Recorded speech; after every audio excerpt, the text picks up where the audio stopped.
The city sprawled beneath a canopy of stars, its streets winding like veins through the urban jungle. Within this labyrinth of concrete and steel, emotions ran high, swirling like eddies in a turbulent river. For Kodo, freedom had come at a bitter price, a price measured not in currency, but in the shattered fragments of his heart. Durika's absence weighed heavily on Kodo's mind as he navigated the dimly lit alleyways, his footsteps echoing against the cold pavement. Every corner turned, every shadowed nook explored, yielded no trace of her presence. It was as though she had vanished into thin air, leaving behind only the lingering echoes of her memory. "Durika, where are you?" Kodo's voice trembled with a mixture of desperation and disbelief. Each whispered plea carried the weight of his longing, a silent prayer to a universe indifferent to his anguish. But the city remained silent, its secrets hidden beneath layers of concrete and steel. And as Kodo's search yielded no answers, the ache in his heart deepened, a gnawing emptiness that refused to be quelled.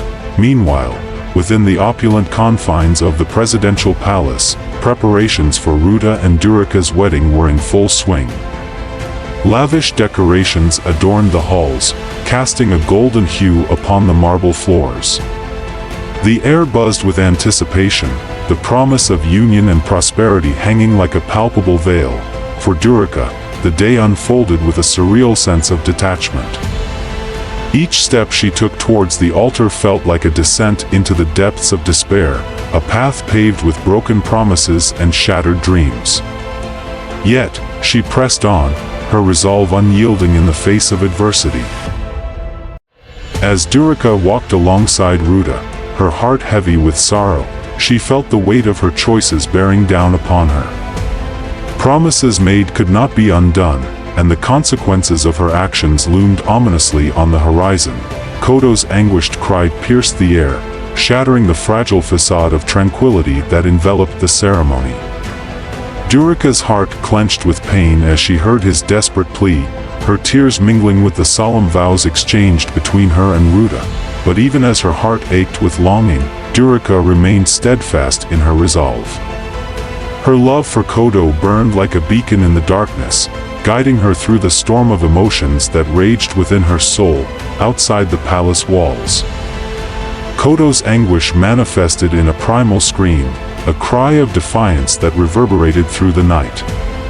His fists clenched with fury, he struggled against the invisible chains that bound him, his spirit unyielding in the face of adversity. Anticipating Kodo's intrusion, Ruta had stationed a contingent of formidable guerrilla bodyguards to secure the surroundings. As Kodo's cry echoed through the air, the guards sprang into action, converging upon him with military precision. But Kodo was no stranger to adversity, and as the first bodyguard moved to restrain him, he met the challenge head-on. With a swift and powerful punch, he incapacitated his assailant, his movements fueled by a potent mix of adrenaline and determination. The second bodyguard fared no better, finding himself outmatched by Kodo's unparalleled skill and agility. With a deft maneuver, Kodo broke free from the attempted restraint, his resolve unshaken by the threat of overwhelming force. Yet, as the remaining guards trained their weapons on him, Kodo found himself faced with an impossible choice. The ban on guns, lifted by Ruta in light of the wartime state of guerrillist, left him vulnerable to the lethal firepower of his adversaries. Reluctantly, Kodo halted his assault, his gaze locked with Ruta's as the president approached with an air of calm authority. In that moment, Ruta spoke softly, his words carrying the weight of both promise and threat. "I won't hold you accountable today. This is the happiest day of my life. I will let you go." In a whispered threat that only Kodo could hear, Ruta continued, "I will erase your identification number, delete your account.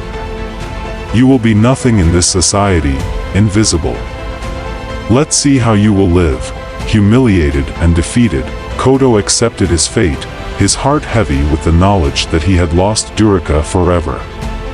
As he walked away, his image fading into the mist, Durika's tears continued to fall, a silent testament to the love they had lost. In that moment of parting, as the echoes of Kodo's anguish faded into the night, Durika whispered a final farewell to the man she had once loved.